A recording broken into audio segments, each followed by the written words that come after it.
Hello dear students, I am Mukesh Goyal. I hope कि आप बहुत अच्छे हैं। और फ्रेंड्स, अभी हमारे साथ है ईशु शिंगला, जिनका अभी इसी बार जेआरएफ हुआ है। तो हम उनकी जर्नी को जानने की कोशिश करेंगे।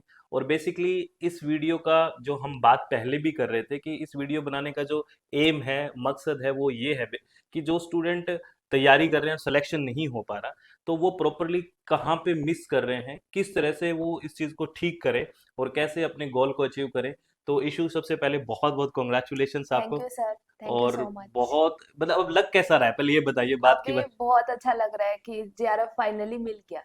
तो अब घर वाले भी खुश हैं। घर वाले बहुत और खुश। इशू के लिए तो बहुत डबल बेनिफिट ये हो गया कि साथ के साथ पीएचडी में भी हाँ एडमिशन हो जी गया, तो सर। दोनों चीजों के लिए कॉन्ग्रेचुलेशंस। Thank you sir. भाई, पीएचडी में एडमिशन हो भी गया, अब स्कॉलरशिप भी स्टार्ट हो जाएगी, तो एकदम बढ़िया वाली फीलिंग आ रही है। Yes sir. तो हमारे बच्चों को भी गाइड करते रहना इशू, बीच ठीक बीच में आगे। ठीक ठीक और है अभी सर। प्लीज एक बार बताइए कि किस तरह से आपकी जर्नी रही, ठीक और है। जो बच्चा अभी तैयारी कर रहा है हम्म। उसको किन चीजों का ध्यान रखना चाहिए बेसिकली। नहीं, ठीक है। हाँ। सर, मेरी जर्नी पहले तो मैं मेरे बारे में बताती हूँ। मेरा नाम ईशु सिंगला है और मैं बरवाला से हूँ। और मेरी जर्नी इतनी इजी नहीं थी, मतलब रोलर कोस्टर टाइप जर्नी थी, जिसके अंदर मुझे कई बारी फेलियर भी हुआ, कई बारी नेट हुए और फिर जाके मेरा जेआरएफ हुआ। तो मेरी ग्रेजुएशन हो गई थी 2021। एंड देन मेरी पोस्ट ग्रेजुएशन 23 में हो गई थी। पोस्ट ग्रेजुएशन एमकॉम के टाइम मुझे पता चला कि एक नेट का एग्जाम होता है, जो जिसको देने से मतलब आप पीएचडी में एडमिशन ले सकते हो और असिस्टेंट प्रोफेसर बन सकते हो। देन एमकॉम की जर्नी में मैंने एक बार दिया था इस एग्जाम को 2023 में। मेरा नहीं हुआ। हम्म। देन अगेन मैंने प्रिपेयर किया और बहुत अच्छे से मेहनत की। उस टाइम मेरा नेट हो गया। ओके।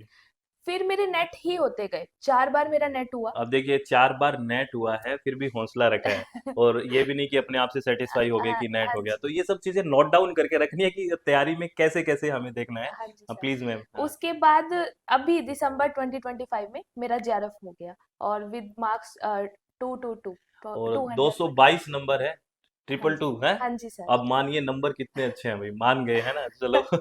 तो आपने फाइनली। किस तरह से स्ट्रेटेजी बनाई, लाइक दो पेपर हैं, हाँ आप जी सर। पेपर वन भी हो गया, पेपर टू, आपका सब्जेक्ट इनका कॉमर्स है, मैं बता दूं। तो आपने कैसे स्ट्रेटेजी बनाई, किस तरह से आपने काम किया इन दोनों पेपर्स पे। सर, जो ये पेपर है ना, ये बहुत वास्ट है। मतलब हम्म। अगर हम पेपर वन को भी ले, पेपर टू को भी ले, तो हर कोई डिफरेंट है। और अगर मैंने मेरी जर्नी में ना ये देखा कि जो एग्जामिनेशन लेवल है वो भी अपग्रेड हो रहा है। तो बिल्कुल। ऐसा नहीं है कि हम वो पुरानी वो स्ट्रेटेजी चलाएं और हमारा हो जाएगा, हम्म। नहीं होगा। अगर हम सिर्फ कंसेप्ट पढ़ेंगे नहीं होगा, और सिर्फ पीवाईक्यू करेंगे उससे भी नहीं होगा, हम्म। हमें कॉम्बिनेशन में करना पड़ेगा। तो मेरा यही रहता था कि कंसेप्ट क्लियर किया। हम्म। एंड पेपर वन के लिए मैंने आपकी हम्म। वीडियोस में जो आपने क्वेश्चंस प्रैक्टिस हम्म। करवाए, उससे प्रैक्टिस करी। और भी इस तरह से हम्म। मैंने क्वेश्चंस को इकट्ठा किया हम्म। कि हम्म। कहाँ कहाँ से क्वेश्चन आ रहे हैं। और इवन मैं क्वेश्चन दे के आ रही थी, हम्म। तो मेरे पास वो क्वेश्चन पेपर भी थे, तो हम्म। उनकी भी प्रैक्टिस करी। तो इससे मुझे लगता है कि ये जेआरएफ में मुझे बहुत हेल्प मतलब कहने का मतलब सीधा सा हम ये हुई। समझ सकते हैं कि ना तो सिर्फ थ्योरी से काम चलेगा और और ना ही ना सिर्फ सिर्फ पीवाईक्यू से पीवाईक्यू से चलेगा। आपको जो हम बात करते भी हैं हम्म। बेसिकली कि थ्योरी के साथ साथ प्रीवियस ईयर पीवाईक्यू। क्वेश्चन होना चाहिए। हम्म। और पीवाईक्यू को भी मेरे हिसाब से इशू में भी इस तरह से करना चाहिए कि हम्म। मतलब चार ऑप्शन हो गए बेसिकली। हाँ जी सर। और स्टेटमेंट का ले लें तो भी चार ऑप्शन है, तो आपको ये पता होना चाहिए कि ये ऑप्शन गलत है तो क्यों है, क्यों है गलत। सही है तो क्यों है। हाँ जी सर। आप ये नहीं कि कई बच्चे क्या करते हैं कि मैंने 10,000 क्वेश्चन कर लिए सर, हम्म। मैंने 1,000, उससे उसका कोई मतलब उसका नहीं है। मतलब नहीं। भाई, आपने चाहे नंबर ऑफ क्वेश्चन कम किए हो, बट आपका जो कंसेप्ट है, मतलब हाँ जी सर। क्वालिटी मैटर करता है। क्वालिटी मैटर करती है। तो आप मतलब सेकंड पेपर को भी इसी तरह, दोनों हाँ जी पेपर सर। का मतलब, जैसे हम बात बैलेंस। करते हैं कि साथ लेके हाँ चलना जी चाहिए। सर। कई बच्चे क्या करते हैं कि मैं एक महीना पेपर वन पढ़ लूं फिर हाँ। पेपर टू, वो नहीं नहीं, थोड़ा उससे नहीं बड़ा होगा। दिक्कत वाली बात है हाँ ना, जी दोनों सर। पेपर्स को साथ लेके हाँ चलना जी चाहिए। सर।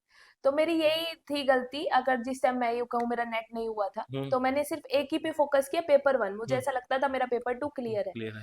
तो पेपर टू में तो नंबर आगे कम और हम्म। पेपर वन में आगे ये ज्यादा, ज्यादा ठीक और है। इस वजह से नेट नहीं हुआ। तो हमें मतलब बैलेंस बना के चलना होगा। अगर हमें पता है कि पेपर वन 50 नंबर का है, 50 क्वेश्चन का, सॉरी। 50 क्वेश्चन का है, हाँ। ठीक है, तो हमें उसके अकॉर्डिंग उसको उतना टाइम देना होगा। हम्म। और ये पता है कि डीआई, आरसी, हम्म। मैथ ये आते ही हैं, हम्म। ये हर पेपर में आएंगे। तो इसको थोड़ा अलग एफर्ट हाँ, डालो, प्रैक्टिस करना वो भी। प्रैक्टिस करो, बिल्कुल। डेली प्रैक्टिस करो, तो इससे हो जाएगा। चलो। और फाइनली इशू मैम, आप क्या कहना चाहोगे स्टूडेंट्स को, मतलब क्या चीज़ वो रखें सिलेक्शन के लिए। मतलब मन में कैसे वो सेल्फ मोटिवेटेड रख सकते हैं? जैसे आपने 4 बार नेट हाँ जी क्वालीफाई सर। किया, उसके बाद आपने सेल्फ मोटिवेटेड रखा अपने आप को, क्योंकि इस उम्र में मेरे को नहीं लग रहा कि एक्सटर्नल मोटिवेशन की ज़रूरत है, इस टाइम तो सेल्फ मोटिवेटेड यस सर। होना चाहिए। तो आपको ये ऐसी कौन-सी चीज़ थी जो बेसिकली आपको मोटिवेट करती थी कि मुझे अचीव करना है? क्योंकि मैं स्टूडेंट्स को देखता हूँ, 1 बार तैयारी कर ली, 2 बार तैयारी हाँ, कर ली, फिर वो वो हार हार जाते मान हैं। जाते हैं। तो क्या है ऐसा कि क्या चीज़ें ऐसी हैं जो आपको उस तरफ लेके गई? अब इसमें भी स्टूडेंट्स की रेंज अलग-अलग है। एक वो है जो नेट कर रहे हैं, हुँ, जिनका जेआरएफ नहीं हो रहा। एक वो है जो कोशिश कर रहे हैं पर उनका नेट भी नहीं हो रहा। हुँ, हुँ, तो दोनों की अपनी अलग ही क्राइटेरिया है। अगर मैं बोलूँ उन बच्चों को जिनका नेट हो रहा है और जेआरएफ नहीं हो रहा है, तो एक थिन लाइन है। हुँ, थिन लाइन क्या है कि बस आपको थोड़ा-सा एफर्ट और डालना है, क्योंकि नेट हो रहा है ना, तो इससे ये पता चल रहा है कि आपकी कंसेप्ट क्लैरिटी तो है। हुँ, आपको थोड़ी प्रैक्टिस की और ज़रूरत है, क्योंकि जिस हिसाब से लेवल बढ़ रहा है, हुँ, तो हमें भी हमारा लेवल बढ़ाना होगा। हुँ, हुँ। क्योंकि कॉम्पिटिशन इतना आसान नहीं है। हम इंडिया के सबसे मोस्ट कॉम्पिटिटिव हाँ, एग्ज़ाम में मैं बैठते इसको हैं। देख रहा था, इंडिया के है ना टॉप 5 और 6 एग्ज़ाम्स में हाँ टफेस्ट जी एग्ज़ाम सर, आता है, बिल्कुल। सबसे टफ आता है। हाँ, तो हमें उसके लिए प्रैक्टिस करनी हो, क्योंकि उसमें ये तो है नहीं कि सिर्फ फ्रेशर बच्चे बैठते हैं। हुँ, वो भी हैं जो रिपीटेड बच्चे हैं, हुँ, जैसे नेट के हो गए, हुँ, ठीक है। तो वो बार बार कोशिश कर रहे हैं, तो यानी कि उनके पीवाईक्यू क्लियर है। हुँ, हुँ, तो मेनली जो पेपर आता है वो पीवाईक्यू बेस आता है। हुँ, ऐसा नहीं है कि सेम टू सेम क्वेश्चन आएगा, पर कॉन्सेप्ट्स वही होते हैं, कंसेप्ट वही होता है। तो बिल्कुल। हमारे को उस पे काम करना होगा, नेट वाले स्टूडेंट्स। हुँ, और जिनका नेट भी नहीं हो रहा, मुझे लगता है कि आपको थोड़े कंसेप्ट पे काम करने चलो। की जरूरत है। अगर आपको लगता है कि आपका पेपर वन स्ट्रोंग है या पेपर टू स्ट्रोंग है, तो उसको साथ के साथ करो, रिवीजन भी जरूरी है। हुँ, और अपने कंसेप्ट को स्ट्रोंग करो। और एक चीज और, अगर हमारे जैसे आंसर की आती है, हुँ, तो उसको आंसर की को मिलाओ मत, बस टिक क्रॉस मत करो। आप उसका पूरा एक चार्ट बनाओ हुँ, कि प्रॉपर कौन सा, एनालिसिस करो उसका। हुँ, हाँ, कौन सा सब्जेक्ट आपका स्ट्रोंग है हुँ, और कौन सा सब्जेक्ट आपका वीक है। अगर आपका स्ट्रोंग है और उसमें आपके नंबर भी बन रहे हैं, तो आप उस पे सारा टाइम मत लगाओ ना। हुँ, हुँ, वो तो आपका स्ट्रोंग है ही। बिल्कुल। जो वीक है उस पे काम करो। हाँ, शुरू से तो उस पे काम करो, हाँ, बिल्कुल, तो हाँ। उससे बात बनेगी। तो ये हुँ, ही है। और अगर मैं कर सकती हूँ तो कोई भी कर सकता है। हार मत मानो, करते रहो। हुँ, क्योंकि ये एग्जाम ना हम अपने आप को ही प्रूफ कर रहे हैं, हम किसी और को प्रूफ नहीं कर रहे। बिल्कुल, और से औरों को प्रूव करेंगे तो औरों होगा भी को कुछ नहीं। औरों से नहीं होगा। हमें अपने आप को प्रूव करना है कि हाँ, हम कर सकते हैं। अब मेरा ये था कि मेरा नेट हो रहा है, तो जेआरएफ क्यों नहीं हो रहा, क्या हुँ, दिक्कत क्या है। तो मुझे जेआरएफ करना ही था, तो वो मेरा हो गया। चलो कांग्रेचुलेशंस। थैंक यू और सर। देखो बात की जो ये अभी है ना, वो फीलिंग है इनमें, जो खुशी है, हाँ जी जो सर। एक यूं कहते हैं ना कि देखो कैसे भी आर्थिक रूप से अपने आप में कमाने में एक अलग ही हाँ जी कॉन्फिडेंस होता सर, है ना। ये तो तो है। वो आप जो फील कर रहे हो वो शायद ये शब्दों में बयान नहीं कर पा रहे, वर्ड्स हैं नहीं इनके पास, यस लेकिन सर। जिनकी खुशी है वो बता रही है कि बड़ा अच्छा लग रहा है, फैमिली भी खुश है, और यस, जिस चीज के लिए हम काम कर रहे थे वो हमें वो फाइनली मिल अल्टीमेटली गया। मिल गया।